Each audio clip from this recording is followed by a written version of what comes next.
आज बनवूया कढी।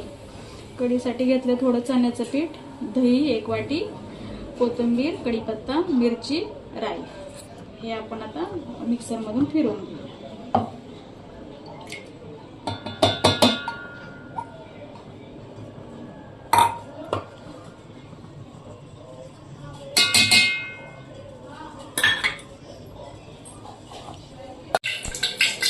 आता मी हळद मीठ ह्याच्यात टाकले वाटून घेतलेलं। आता कढीपत्ता, राई टाकूया, मिरची,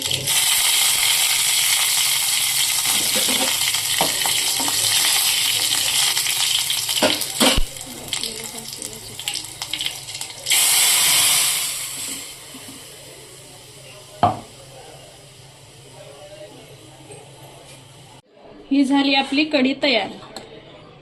व्हिडिओ आवडल्यास लाईक सबस्क्राईब करा। थोडीशी कोथिंबीर टाकते वरून। धन्यवाद।